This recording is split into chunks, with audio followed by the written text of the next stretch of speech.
ನಮಸ್ಕಾರ. ಸ್ವಯಂ ಪಾಕ ಅಭಿಮಾನಿಗಳಿಗೆ ಸ್ವಾಗತ. ಈ ದಿನ ನಾನು ಗೋಧಿ ಹಿಟ್ಟಿನಲ್ಲಿ ರೊಟ್ಟಿ ಹೇಗೆ ಮಾಡೋದು ಅಂತ ಹೇಳಿ ತೋರಿಸ್ಕೊಡ್ತಾ ಇದ್ದೀನಿ. ಬೇಕಾಗುವ ಪದಾರ್ಥಗಳು: ಗೋಧಿ ಹಿಟ್ಟು 2 ಕಪ್, ನೀರು 2 ಕಪ್ನಷ್ಟು ಇಟ್ಕೊಂಡಿದ್ದೀನಿ, ನೋಡ್ಕೊಂಡು ಹಾಕೊಳ್ಳಿ. ಓಂ ಕಾಳು 1 ಟೀ ಸ್ಪೂನು, ಸಣ್ಣಕ್ಕೆ ಹೆಚ್ಚಿದ ಸಬ್ಬಸಿಗೆ ಸೊಪ್ಪು 1/4 ಕಪ್, ಕ್ಯಾರೆಟ್ ತುರಿ 1/4 ಕಪ್, ಸಣ್ಣಕ್ಕೆ ಹೆಚ್ಚಿದ ಈರುಳ್ಳಿ 3/4 ಕಪ್. ನಾನು 5-6 ಹಸಿಮೆಣಸಿನಕಾಯಿನ ಸಣ್ಣಕ್ಕೆ ಹೆಚ್ಚಿಟ್ಕೊಂಡಿದ್ದೀನಿ. ನಿಮ್ ಖಾರದ ಅಪೇಕ್ಷೆ ಮೇಲೆ ಹೆಚ್ಚು ಕಡಿಮೆ ಮಾಡ್ಕೊಳ್ಳಿ. ಸಣ್ಣಕ್ಕೆ ಹೆಚ್ಚಿದ ಮೆಂತ್ಯ ಸೊಪ್ಪು 1/4 ಕಪ್, 1 ಇಂಚಿನಷ್ಟು ಶುಂಠಿನ ತುರಿದು ಇಟ್ಕೊಂಡಿದ್ದೀನಿ. ಈ ಎಲ್ಲಾ ಪದಾರ್ಥಗಳು ಅಂದ್ರೆ ಈರುಳ್ಳಿ, ಸೊಪ್ಪು ಇವುಗಳನ್ನೆಲ್ಲ ನೀವು ಹೆಚ್ಚು ಕಡಿಮೆ ಮಾಡಿದ್ರು ಕೂಡ ಆಗತ್ತೆ. ಜಾಸ್ತಿ ಹಾಕಿದ್ರೆ ತುಂಬಾ ರುಚಿಯಾಗಿರುತ್ತೆ. ಜೀರಿಗೆ 1 ಟೀ ಸ್ಪೂನು, ಉಪ್ಪು ರುಚಿ ತಕ್ಕಷ್ಟು. ನಾನಿಲ್ಲಿ 1.5 ಟೀ ಸ್ಪೂನ್ ನಷ್ಟು ಇಟ್ಕೊಂಡಿದ್ದೀನಿ. ತೆಂಗಿನಕಾಯಿ ತುರಿ 1/4 ಕಪ್ ನಷ್ಟು. ರೊಟ್ಟಿ ಮಾಡ್ಲಿಕ್ಕೆ ಎಣ್ಣೆ. ಈ ಗೋಧಿ ಹಿಟ್ಟನ್ನ ಒಂದು ದೊಡ್ಡ ಪಾತ್ರೆಗೆ ಹಾಕೊಳ್ಳಿ.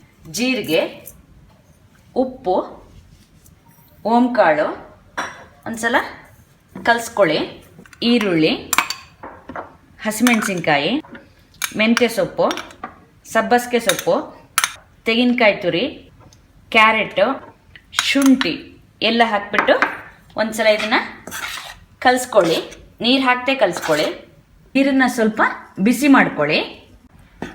ಇದಕ್ಕೆ ಈಗ ಈ ಬಿಸಿ ಮಾಡಿದ ನೀರನ್ನ ಸ್ವಲ್ಪನೇ ಹಾಕ್ಕೊಳ್ತಾ ಇದನ್ನ ಕಲ್ಸ್ಕೊಳ್ಳಿ. ರೊಟ್ಟಿ ಹಿಟ್ಟಿನ ಹದಕ್ಕೆ ಬರೋ ಹಾಗೆ ಇದನ್ನ ಕಲ್ಸ್ಕೊಳ್ಳಿ.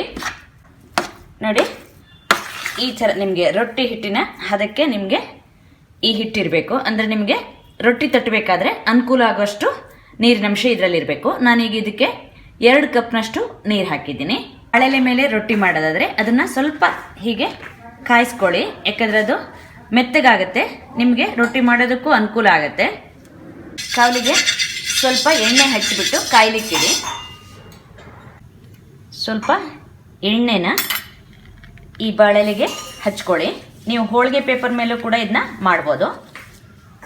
ಸ್ವಲ್ಪ ಹಿಟ್ಟು ತಗೊಂಡು ಇದನ್ನ ನಿಧಾನವಾಗಿ ಹೀಗೆ ಬಾಳೆಲೆ ಮೇಲೆ ಒತ್ಕೊಳ್ತಾ ಬನ್ನಿ. ನಿಮಗೆ ಎಷ್ಟು ಸಾಧ್ಯವೋ ಅಷ್ಟು ತೆಳ್ಳಗೆ ಇದನ್ನ ತಟ್ಕೊಳ್ಳಿ.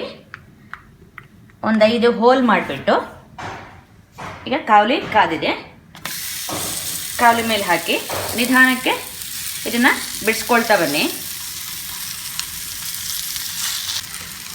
ಬಾಳೆಲೆನ ನಿಧಾನವಾಗಿ ಬಿಡಿಸ್ಕೊಂಡು ಇಲ್ಲಿ ನೀವು ಹೋಲ್ ಮಾಡಿರ್ತಿಲ್ಲ ಅದಕ್ಕೆ ಸ್ವಲ್ಪ ಎಣ್ಣೆ ಹಾಕಿ, ರೊಟ್ಟಿ ಗರಿಗರಿಯಾಗಿ ಬರುತ್ತೆ. ಸುತ್ತ ಒಂಚೂರು ಎಣ್ಣೆ ಹಾಕಿ ಹೀಗೆ ಮೇಲೆ ಸ್ವಲ್ಪ ನಿಮಗೆ ಕೆಂಪು ಕಾಣುತ್ತಲ್ಲ, ಆವಾಗ ನೀವು ಇದನ್ನ ತೆಗೆದುಬಿಟ್ಟು ತಿರ್ಸಿ ಹಾಕಿ 2 ಸೈಡು ಕೂಡ ಚೆನ್ನಾಗಿ ಬೇಯಿಸ್ಕೊಳ್ಳಿ. ಈಗ ಇದು 2 ಸೈಡು ಆಗಿದೆ. ನೀವು ಮೀಡಿಯಂ ಹೈ ಊರಿನಲ್ಲೇ ಈ ರೊಟ್ಟಿನ ಬೇಯಿಸ್ಕೊಳ್ಳಿ. ಮೆತ್ತಗೆ ಬೇಕಂದ್ರೆ ಸ್ವಲ್ಪ ಬೇಗ ತೆಗೀರಿ, ಇಲ್ಲ ಅಂದ್ರೆ ಸ್ವಲ್ಪ ಗರಿ ಆಗಿರ್ಬೇಕಂದ್ರೆ ಸ್ವಲ್ಪ ನಿಧಾನವಾಗಿ ತೆಗೀರಿ. ಪ್ರತಿ ಸಲ ಮಾಡಬೇಕಾದ್ರೂ ನೀವು ಬಾಳೆಲೆ ಮೇಲೆ ಸ್ವಲ್ಪ ಎಣ್ಣೆ ಹಚ್ಕೋಬೇಕು. ಇದೇ ಥರ ನೀವು ಉಳಿದಿದ್ದ ರೊಟ್ಟಿನೂ ಮಾಡ್ಕೊಳ್ಳಿ. 2 ಕಪ್ಪಿನ ಅಳತೆಗೆ ಒಟ್ಟು 16 ರೊಟ್ಟಿ ಆಗಿದೆ. ನೀವು ಈ ರೊಟ್ಟಿನ ಬೆಣ್ಣೆ, ಚಟ್ನಿ ಪುಡಿ ಜೊತೆ ತಿನ್ನಲಿಕ್ಕೆ ತುಂಬ ಚೆನ್ನಾಗಿರುತ್ತೆ. ನೋಡಿದ್ರಲ್ವಾ ಗೋಧಿ ಹಿಟ್ಟಿನಲ್ಲಿ ರೊಟ್ಟಿ ಹೇಗೆ ಮಾಡೋದು ಅಂತ ಹೇಳಿ. ನೀವು ಕೂಡ ನಿಮ್ಮ ಮನೆಯಲ್ಲಿ ಈ ರೊಟ್ಟಿಯನ್ನು ಮಾಡಿಬಿಟ್ಟು ನಿಮ್ಮ ಅಭಿಪ್ರಾಯನ ಬಗೆಹರಿಸಿ. ನಮಸ್ಕಾರ.